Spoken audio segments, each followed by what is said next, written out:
नमस्कार, मैं गौरी, देख रहे हैं आप सी न्यूज भारत। वक्त है न्यूज बुलेटिन का। बुलेटिन में बात होगी छतरपुर की, जहां लोकायुक्त की टीम ने सहकारिता निरीक्षक नमामि शंकर अग्रवाल को गिरफ्तार किया। आगे चर्चा होगी कैमूर की। यहां दुर्गाष्टमी के मौके पर मां मुंडेश्वरी धाम में उमड़ी श्रद्धालुओं की भीड़। साथ ही आगे बात करेंगे कासगंज की। यहाँ एटा कासगंज लोकसभा क्षेत्र से भाजपा प्रत्याशी ने किया नामांकन, डिप्टी सीएम रहे मौजूद। तमाम खबरों पर होगी विस्तार से चर्चा। खबर मध्य प्रदेश के छतरपुर से है, जहां बमहोरी समिति प्रबंधक से ज्वाइन कराने के नाम पर 20,000 रुपए की रिश्वत लेने वाले सहकारिता निरीक्षक नमामि शंकर अग्रवाल को आज सागर लोकायुक्त की टीम ने उनके चौबे कॉलोनी स्थित निवास से गिरफ्तार कर लिया। वहीं लोकायुक्त की टीम आगे की कार्रवाई के लिए सहकारिता निरीक्षक नमामि शंकर अग्रवाल को लेकर सिविल लाइन थाने पहुंची है, जहां पर आगे की कार्रवाई जारी है। हम आपको बता दें कि MLB प्राचार्य सविता अग्रवाल के पति हैं सहकारिता निरीक्षक नमामि शंकर अग्रवाल। सागर लोकायुक्त टीम की DSP मंजू सिंह ने जानकारी देते हुए बताया कि शिकायतकर्ता अरविंद व्यास की लिखित शिकायत पर ये कार्रवाई की गई और सहकारिता निरीक्षक नमामि शंकर अग्रवाल को रंगे हाथों 20,000 की रिश्वत लेते गिरफ्तार किया गया है। आइए जानते हैं इस विषय में DSP लोकायुक्त अधिकारी मंजू सिंह और शिकायतकर्ता अरविंद व्यास का क्या कुछ कहना है। जी मैम, किस तरह की आज कार्रवाई की गई है? आवेदक है अरविंद कुमार व्यास, ये बमोरी का समिति प्रबंधक है। इसके द्वारा शिकायत हमारे लोकायुक्त पे लिखित शिकायत की गई थी कि KCC लोन को लेकर के इसकी समिति में जो अनियमितताएं हुई थी उसको लेकर के इसकी जांच चल रही है। और वो जो उसमें जांच अधिकारी हैं नमामि शंकर अग्रवाल, जो सहायक सहकारिता निरीक्षक हैं, उनके द्वारा उक्त जांच में सहयोग करने के एवज में 50,000 रुपये की रिश्वत की मांग की जा रही है। और हमारे द्वारा तस्दीक किया गया। तस्दीक पर ये पाया गया कि जब मांग वार्ता रिकॉर्ड हुई है तो रिकॉर्ड के दौरान वो 25,000 रुपये की रिश्वत लेने को सहमत हो गए थे। वार्ता के समय ही इनके द्वारा 5,000 रुपये आवेदक से प्राप्त कर लिए गए थे और आज दिनांक को 20,000 रुपये की रिश्वत राशि लेते हुए इनके चौबे कॉलोनी स्थित निज मकान पे इनको पकड़ा गया है और धारा 7 भ्रष्टाचार निवारण अधिनियम के तहत प्रकरण पंजीबद्ध किया जाकर कार्रवाई जारी है। अरविंद व्यास। कहाँ के निवासी, कौन सी पद पर हैं? हम बमहोरी में सहायक समिति प्रबंधक पर पद करते थे। किस तरह से आप परेशान थे, फिर कहाँ शिकायत की? आज हमारी एक झूठी शिकायत हुई थी, उसमें हमें निलंबित कर दिया गया था प्रशासक के द्वारा और हम कोर्ट से स्टे लाए थे अपना, तो उसमें हमसे पैसे मांगे जा रहे थे। कौन मांग रहा था? क्यों मांग रहा था? एक जांच थी उसके और इसके दोनों के पैसे मांग रहे थे प्रशासक और खुराना जी। कितने पैसे मांगे थे? अभी पैसे खुले नहीं थे लेकिन पैसे मांग रहे थे कि लगेगा। आज किस कंडीशन में आपने शिकायत की थी, कहाँ की थी? इसी मतलब में बहाली के लिए मांग रहे थे, तो उसी में फिर वो कहाँ शिकायत की थी इसके आपने? सागर में। सागर में कब की थी? आज उन्होंने रंगी हाथों पकड़ जी जी जी। क्या नाम है उनका जो पकड़ी है? नमामि शंकर अग्रवाल। कौन सी पद पर है वो?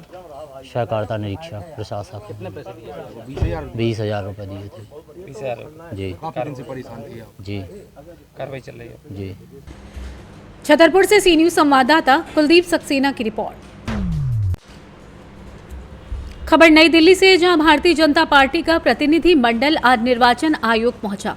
प्रतिनिधि मंडल में सीनियर लीडर अरुण सिंह, ओम पाठक, संजय मयूख, GVL नरसिम्हा राव उपस्थित रहे। प्रतिनिधि मंडल ने आंध्र प्रदेश में निष्पक्ष चुनाव को लेकर मुख्य चुनाव आयुक्त से शिकायत की और कहा कि किस तरह से मौजूदा सरकार वहां पर जनता को डरा धमका रही है और कांग्रेस एक मनगढ़ंत अभियान चला रही है जिससे जनता को बरगलाया जा रहा है।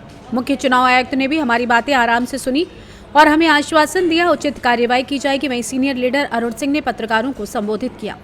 आइए जानते हैं इस विषय में senior leader Bharatiya Janata party Arun Singh ने आगे क्या कुछ कहा। तेलुगु देशम पार्टी और जनसेना का बहुत मजबूत NDA का गठबंधन है। हम तीनों मजबूती के साथ चुनाव लड़ रहे हैं और आंध्र प्रदेश में स्थिति ये है कि विधानसभा में चंद्रबाबू नायडू के नेतृत्व में वहाँ पर सरकार बनने जा रही है और लोकसभा की सभी सीटें आंध्र प्रदेश में प्रधानमंत्री मोदी जी के नेतृत्व में हम जीतने जा रहे हैं। इस जीत की जो दिख रही है, हवा दिख रही है, वह YRCP और जगन रेड्डी जी उसे घबरा गए हैं। अधिकारियों का दुरुपयोग कर रहे हैं, मिसयूज कर रहे हैं। 3 बड़े अधिकारी, चाहे चीफ सेक्रेटरी हो, चाहे डीजीपी हो, चाहे डीजीपी इंटेलिजेंस हो, उनमें दबाव डाल करके डिस्ट्रिक्ट कलेक्टर और डिस्ट्रिक्ट का जो एसपी है उस पर दबाव डाला जा रहा है।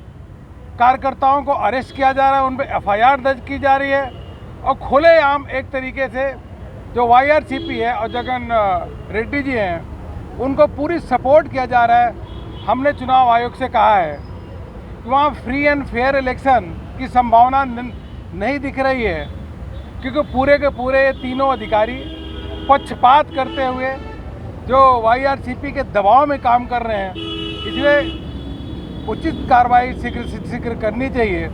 और जो डिस्ट्रिक्ट के ऑफिसर हैं, इवन सर्कल ऑफिसर हैं, उन पे किसी प्रकार का जो दबाव ऊपर के अधिकारियों का न रहे, इसके लिए हमने मांग किया है। उसके साथ साथ बहुत सारे बोगस वोटिंग है, बोगस वोटर लिस्ट में नाम है डबल, उसके लिए भी कहा गया है कि वीडियोग्राफी भी बनवाई जाए और पुलिस फोर्स भी, सेंट्रल फोर्स भी लगाई जाए। आंध्र प्रदेश की स्थिति ठीक नहीं है। रैलियों में भी, जो हमारी रैलियां होती हैं, उन रैलियों में भी पुलिस के माध्यम से व्यवधान डाले जा रहे हैं। हेलीकॉप्टर जब लैंड करता है उसको भी रोकने की कोशिश की जाती है। अलग अलग प्रकार के अनेक हथकंडे अपनाए जा रहे हैं, लेकिन आंध्र प्रदेश की जनता एनडीए के साथ है। और चंद्रबाबू नायडू जी ने बहुत सारे अभी रिप्रेजेंटेशन चुनाव आयोग को दिए हैं। हमने कहा उन आवेदन पे भी अपने को चुनाव आयोग को कार्रवाई करनी चाहिए। और पवन कल्याण जी, जनसेना। नई दिल्ली से सी न्यूज संवाददाता दीपक सिंह की रिपोर्ट। कैमूर जिले के भगवानपुर प्रखंड अंतर्गत पवरा पहाड़ी के शीर्ष पर स्थित मां मुंडेश्वरी धाम पर चैत महीने की अष्टमी को श्रद्धालुओं की भीड़ उमड़ पड़ी, जहां माता रानी के जयकारे से पूरी पहाड़ी गुंजायमान हो उठी।